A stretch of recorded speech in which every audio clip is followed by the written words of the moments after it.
You clicked on this video because you feel it, don't you? That strange sense that your choices aren't entirely your own, that in small, quiet moments. Choosing a partner, reacting to a friend's success, deciding to stay silent in a meeting. Some older, deeper part of you takes the wheel. You want to understand the 5 everyday moments where Carl Jung's archetypes guide you, and I promise you, we will uncover them. But what you're about to discover is something far more profound and unsettling. This isn't about identifying 5 psychological curiosities. This is about realizing that your mind is not a single unified country. It is a battlefield of ancient gods and demons. Titanic forces Jung called archetypes, who are constantly influencing and contending for the direction of your consciousness. They are not metaphors. They are living, breathing, psychic realities inside you. And the painful question that brought you here, the one that whispers in the dead of night, is this: why do I sometimes act like a total stranger to myself? Why do I sabotage my own happiness, betray my own values, and feel a pull towards people and situations I know will break me?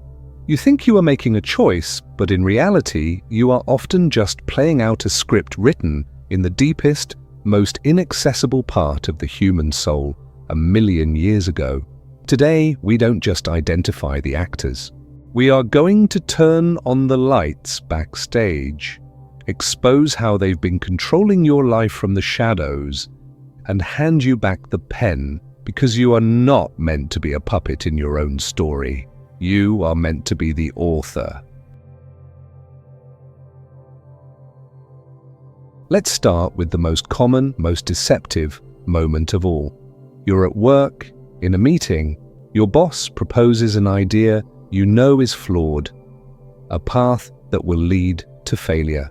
Every instinct, every fiber of your authentic being wants to scream, "This is a mistake." A voice inside you, your own voice, wants to speak the truth. But you don't. You smile, you nod, you say something supportive, something agreeable, something safe. Or perhaps you're at a family gathering. A relative makes a casual, cutting remark about your life choices. It stings, a sharp, familiar pain. You want to defend yourself, to draw a boundary, to declare your own worth. But instead, a different version of you takes over. The good son, the peacekeeping daughter. You laugh it off, change the subject, and swallow the poison of your own silence. What just happened? This isn't just politeness. This is the first and most powerful archetype governing your everyday life. The persona. Carl Jung saw the persona as the social mask we wear to navigate the world. It's the collection of acceptable behaviors, attitudes, and expressions that we present to gain approval and avoid friction. It is not inherently evil. It is a survival tool. The problem isn't that you have a persona. The problem is when you forget you're wearing one. The mask fuses to your skin. The performance becomes your identity. You spend years crafting the perfect employee, the ideal partner, the loyal friend, and you receive praise for it. You get the promotion, the approval, the social validation. The world claps for your mask.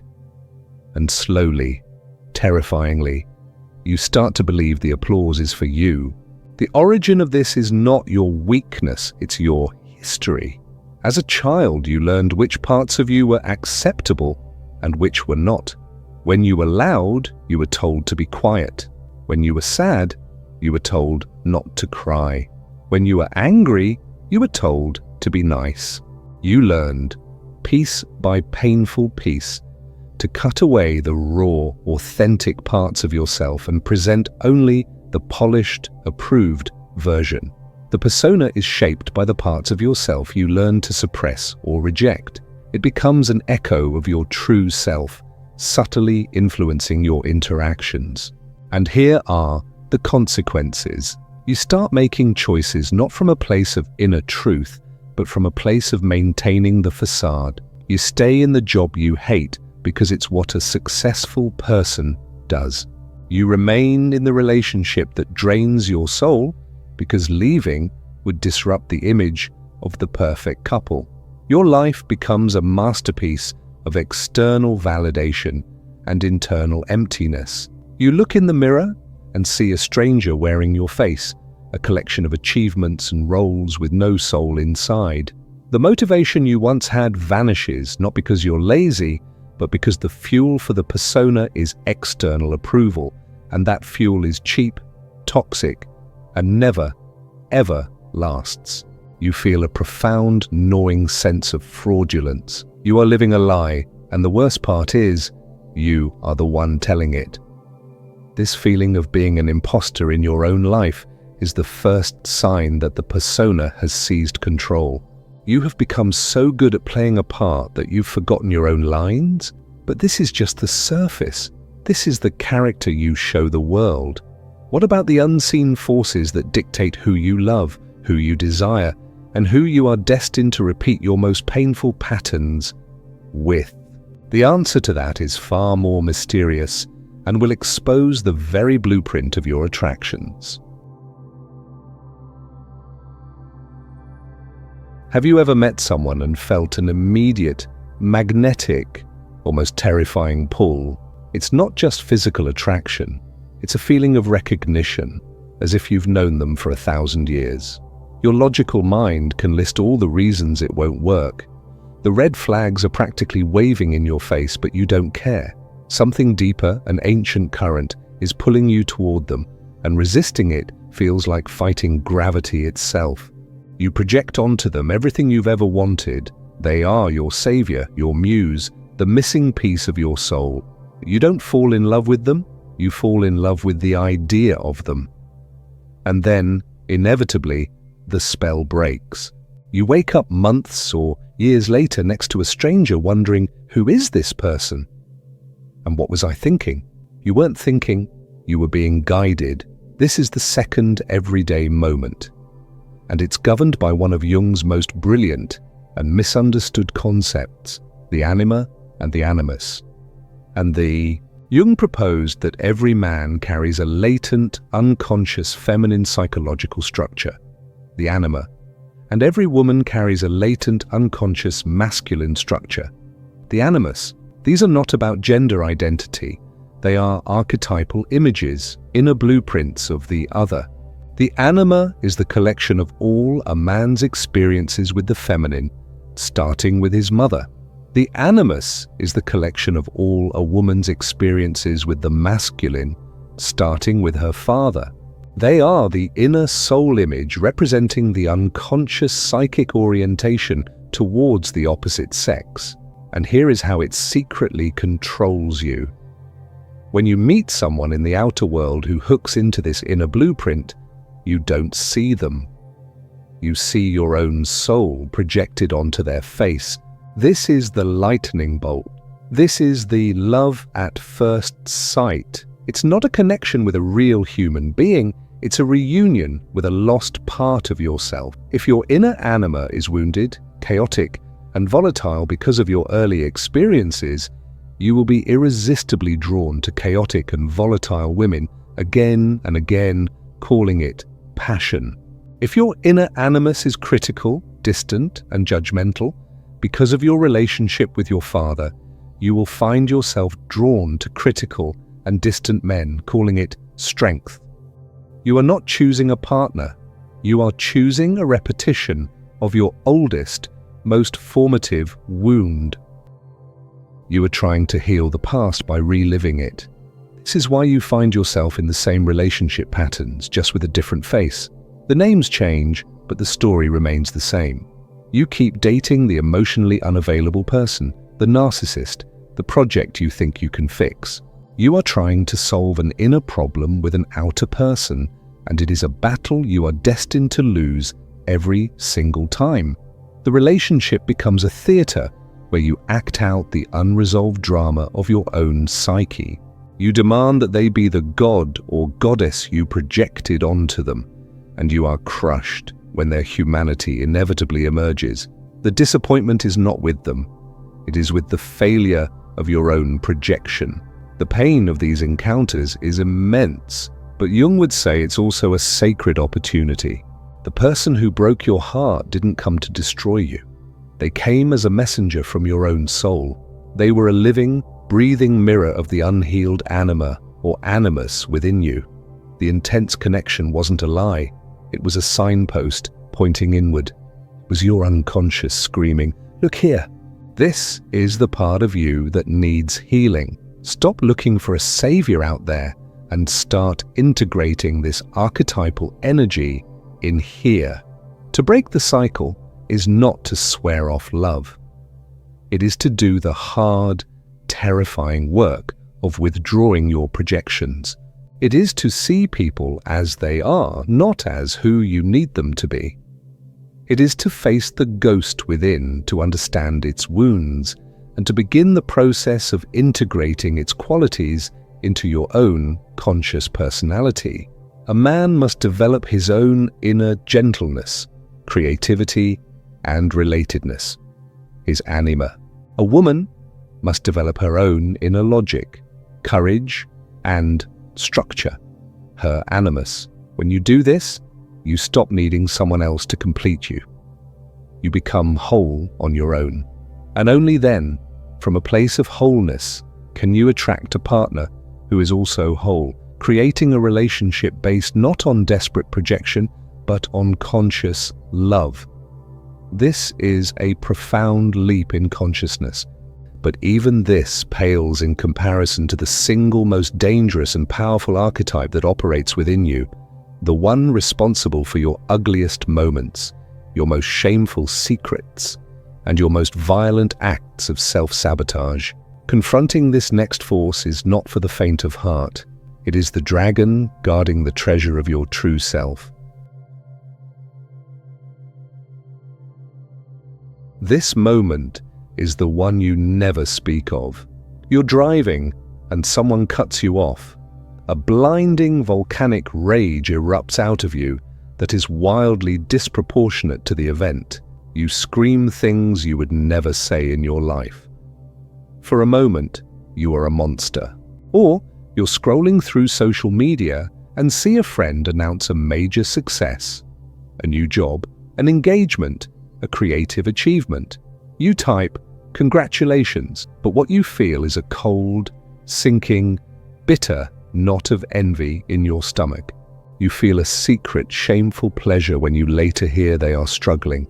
Or perhaps the most devastating moment of all, things are finally going well. You're in a healthy relationship, your career is taking off, you feel stable, and you do something to burn it all to the ground. You pick a fight, you miss a deadline, you cheat, you drink, you retreat into old, destructive habits. You consciously want happiness, but some unseen part of you systematically demolishes it every single time. You are not a bad person. You have just come face to face with your shadow. This is the third and most critical archetype. If the persona is the polished mask you show the world, the shadow, as Jung defined it, is everything you have repressed and rejected about yourself. It is the garbage dump of your psyche, filled with all the unacceptable parts, your rage, your envy, your greed, your laziness, your sexuality, your vulnerability, your secret desires. It is every quality you were taught was bad, wrong, or shameful. We all have a shadow. The most righteous and moral people often have the darkest and largest ones because they have repressed the most. Here is its terrifying mechanism of control. Because you refuse to own these qualities in yourself, you are forced to see them in others. This is the psychological engine of prejudice, racism, and hatred. We project our own inner darkness onto an external group or individual and then attack it out there so we don't have to face it in here. The politician who rails against corruption is caught in a scandal. The pastor who preaches against sin is found to have a secret life. This is not hypocrisy in the simple sense. It is the shadow erupting. When you hear yourself say, I can't stand people who are so arrogant, lazy, needy. Jung would whisper, pay attention. You are likely seeing a disowned piece of your own shadow, but its most intimate destruction is self-sabotage. The shadow holds all the energy and vitality you've repressed. When you deny your own healthy aggression, it festers and erupts as uncontrollable rage. When you deny your own ambition, it curdles into bitter envy. When you deny your need for rest, it emerges as crippling self-sabotage that forces you to stop. Your shadow does not want to destroy you. It wants to be integrated. It is fighting for its life, for its right to be seen. The self-destructive act is a desperate, unconscious cry for wholeness. Your psyche is trying to force you to look at the parts of yourself you've abandoned. It's saying, you can't go on pretending to be this perfect, one-sided creature. I am here, part of you, and I will burn this whole house down until you acknowledge me. The work of integrating the shadow is what Jungian analyst Robert A. Johnson called the masterpiece of the spiritual journey. It is terrifying. It means admitting to yourself, yes, that envy is in me, that rage is in me, that capacity for cruelty is in me. It is not about acting on these impulses. It is about owning them. It is about withdrawing your projections from others and realizing the darkness you see in the world is also a reflection of a darkness within you. This is the work that dissolves hatred. This is the work that ends self-sabotage. You bring the monster out of the dungeon and into the light of consciousness. You don't kill it. You find its gift. In your rage is the gift of passion and the power to set boundaries. In your envy is the gift of ambition and the knowledge of what you truly desire. In your laziness is the gift of rest and the wisdom to know when to stop striving. The gold, Jung famously said, is always found in the dark. By embracing your shadow, you take back the immense power and creative energy you have been wasting on repression. You become more real, more grounded, and, paradoxically, more compassionate. Because once you've faced the monster within, you are far less likely to see monsters everywhere you look. This is the turning point. This is where you stop being a victim of your own psyche and start becoming something else entirely. You start to become a hero.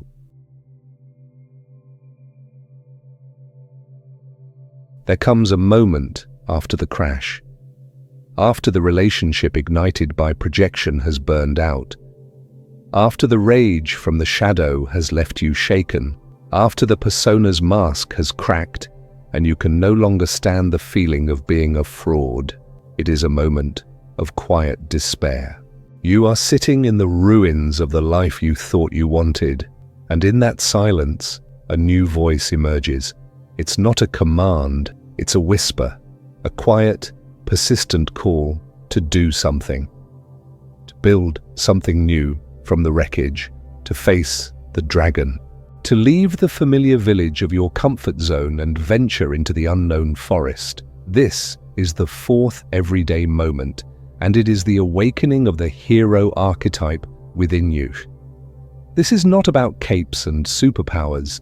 The hero archetype in Jungian terms is the psychic force that drives us to overcome obstacles, to develop competence and courage, and to slay the metaphorical dragons of our own lives. Our fears, our addictions, our complexes, our shadow. The call to adventure isn't a letter from a wizard. It is the gnawing dissatisfaction with a meaningless life. It is the pain of staying the same, finally becoming greater than the fear of change. You see it everywhere. The person who finally quits the soul-crushing corporate job to start a small business, facing the dragon of financial uncertainty. The individual who, after a lifetime of addiction, finally walks into a recovery meeting, facing the dragon of their own inner demons. The artist who has been hiding their work for years and finally decides to share it with the world, facing the dragon of criticism and rejection. Each of these is a heroic ascent. It is the ego for the first time, consciously choosing to confront the darkness rather than run from it. It is the decision to create order out of the chaos of your own life. But the hero's journey is never a straight line. It is fraught with peril and setbacks. This is a crucial part most people miss. You will fail. The dragon will knock you down. You will be tempted to retreat back to the safety of your old persona, your old patterns. The hero archetype is not about winning every battle. It is about the courage to get back up after every defeat. It is about integrating the lessons of failure. This journey forces you to develop qualities you never knew you had. To conquer the outer dragon, you must first develop inner strength. To navigate the dark forest, you must learn to trust your intuition. To save the symbolic princess, you must connect with your own anima or animus, your own soul. The hero is the necessary bridge between the broken, fragmented self and the whole, integrated self. It is the part of you that takes responsibility. It stops blaming the world, your parents, or your partner for your problems and says, "This is my life. These are my wounds. This is my shadow. And I am the only one who can do anything about it." This shift from victimhood to agency is one of the most significant transformations a human being can experience. It is the conscious ego choosing to serve a higher purpose, the purpose of its own growth and integration. It is no longer about seeking comfort. It is about seeking meaning. And through this struggle, through this heroic battle with your own inner forces, you are forged into something new. You are not just slaying dragons. You are building the foundation for the final and most important archetype to emerge, the one that represents not the journey, but the destination. Think about the wisest, most grounded people you've ever known. They possess a strange quality, don't they? It's not that they don't feel pain or struggle. It's that they are not destroyed by it. There's a calm center within them, a quiet authority that doesn't need to shout. They can hold opposites. They can be both strong and gentle, serious and playful, disciplined and spontaneous. They are not at war with themselves. They have a kind of inner balance, a wholeness that feels deeply authentic. They are not trying to be anyone. They simply are. This is the fifth and final moment, though it is less a moment and more a state of being. It is the emergence of the most important archetype of all, the self. For Jung, the self is the central archetype of order, the totality of the psyche. It is the God image within us. While the ego acts as the conscious manager of your personality, the self, in Jung's view, functions as the comprehensive guiding principle of your entire soul. The goal of life, the process Jung called individuation, is to shift the center of your personality from the fragile, loud, insecure ego to the quiet, stable, all-encompassing self. You do not achieve the self. You cannot perform it. It emerges naturally when you have done the work of integrating the other archetypes. When you have recognized your persona as a useful mask but not your identity. When you have withdrawn your anima, animus projections and learned to find wholeness within. When you have faced your shadow and reclaimed its buried gold. When you have walked the hero's path and integrated its strength and courage. After all that struggle, after all that war, a new center of gravity establishes itself. What does it feel like to live from the self? It is not a constant state of bliss. It is a state of profound trust. You trust your own intuition. You are no longer swayed by the opinions of others because your validation comes from within. You are no longer at war with your own darkness because you understand it is part of your light. You make choices not based on fear or desire for approval, but on a quiet inner knowing of what is right for your unique path. Life stops being a problem to be solved and becomes a mystery to be lived. You develop a sense of humor about your own failings. You can hold your own pain without being consumed by it. Ambition doesn't disappear, it transforms. It is no longer the ego's frantic need to prove itself, but the self's quiet desire to express its unique essence in the world, whether through art, service, relationships, or simple presence. This is the ultimate secret hidden in Jung's work. The archetypes are not just a fascinating psychological theory. They are a map leading you out of the prison of the ego and into the vast, open country of the self.